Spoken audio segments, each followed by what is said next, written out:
네, 대통령님 일정 소화하시느라 고생 많으셨습니다. KBS 손소영입니다. 어제도 말씀하셨고 이제 양국 우호 증진을 설명하시면서 좀 혐중 혐한 정서를 해소하는 문제의 중요성을 말씀하셨는데요.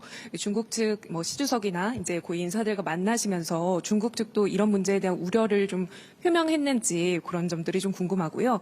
이게 어쨌든 시간을 갖고 좀 해소해야 될 문제이긴 하지만 단기적으로 조금 뭔가 문제 해결이 필요할 것 같은데 그런 방안에 대해서는 좀 어떤 고민하고 계신지 여쭙고 싶습니다. 말씀드린 것처럼 가까운 이웃이고 떠날 수 없는 관계이고 거대한 잠재력인데 우리가 배척하고 피하면 우리 손해죠. 그런데 꽤 오랜 기간 동안에 혐중혐한 정서라고 하는 게 양국이 상당히 광범하게 또 지속적으로 또 악화되면서 정말 양국에 큰 피해를 입혔습니다. 저는 대한민국이 훨씬 더 큰 피해를 입었다고 생각해요. 중국의 예를 들면 상품 서비스 수출이 지금 많이 나빠졌죠. 그래서 홍콩을 제외한 무역 수지가 지금 적자로 전환됐습니다. 왜 그렇게 되냐? 중국 사람들 입장에서 한국 상품 보면 싫은 거죠. 원래도 그렇잖아요. 한국 상품이나 문화가 좋으면 막 화장품도 사고 싶고 물건도 사고 싶고 놀러도 가고 싶고 그런 건데 자꾸 싫어하니까 주변에서 또 싫은 감정이 드니까 그럼 나빠지죠. 대한민국도 마찬가지죠. 그래서 이게 계속 악순환이었는데 이 점을 개선해야 된다라는 점에 저나 또는 중국 국가 지도자 모두가 동의했어요. 어떻게 개선할 거냐. 제가 근거 없고 불필요한 혐중 조장, 혐오 조장 이건 없어야 되겠다. 무슨 부정선거를 중국이 어쩌고 이런 정신 나간 소리를 해서 그 감정을 상하게 하면 되겠습니까?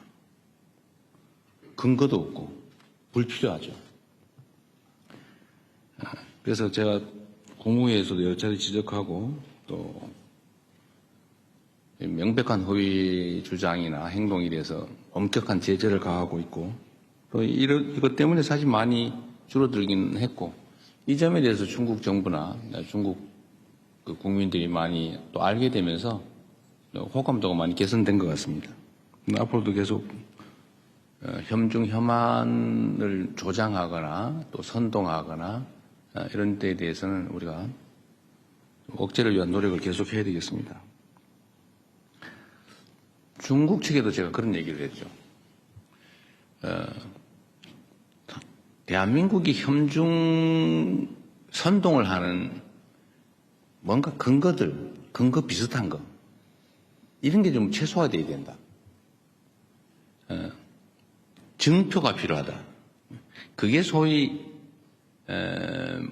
문화 콘텐츠 진출 제한 같은 거다. 제가 이런 지적을 했죠. 그래서 그게 내가 보기도 사실인데 한국 영화 잘 안 틀고 한국 공연 잘 못하게 하고 실제 현장에는 그러니까 국가 정책은 아니라고 하지만 그게 개선되지 않고 있으면 그게 공격의 빌미가 된다. 근거가 된다. 아까 근거 없는 불필요한 이런 얘기했지만 근거가 있지 않냐 그런 거는. 그런 걸 그래서 신속하게 좀 해소되는 걸 보여줘야 된다. 그리고 한중 관계가 서로 협력적이고 우호적이라는 걸 보여줄 필요가 있다. 그래서 제가 이것도 지방 균형 발전 차원에서 우리나라 사람들이 팬더 좋아하는데 저 광주에 우치동물원이라고 국가 제2동물원이 있대요. 국가동물원이 있는데 그 제2동물원이 있답니다. 그래서 저 지방에 국가동물원이니까 광주 우치동물원에 팬더나 한 쌍 보내주면 어떻겠냐. 그건 실무 협의를 한번 해보기로 해서 지금 아마 하고 있을 겁니다. 그래서 이런 근거들이 좀 필요하다. 그래서 혐중 혐한 정서 문제는 이제 각 국가 차원에서 좀 해소하기 위한 구체적인 또 실질적인 노력이 필요하다는 점에 서로 공감하고 앞으로 실제로 진척이 좀 될 겁니다. 제가 이 점도 이제 중국 측이 얘기를 해줬는데 이게 계속 이제 중국에 대한 악감정 계속 늘어나고 있었거든요. 좋아하냐 싫어하냐 이런 거 물어보잖아요, 국민들한테. 근데 이게 이제 좀 방향이 전환이 됐어요. 작년 아마 제가 취임한 이후부터 좀 전환이 되는 것 같습니다. 이게 아마 여러분도 보셨을 텐데 여론조사상으로 중국에 대한 국가 인식이 개선이 됐어요. 중국 국민들에 대한 그 인식도 많이 또 개선됐다고 합니다. 다행스럽죠. 이제 방향을 좀 바꿨으니까 많이 개선되지 않을까 싶고 좀 가속도를 붙여야 되겠다는 생각하고 있습니다.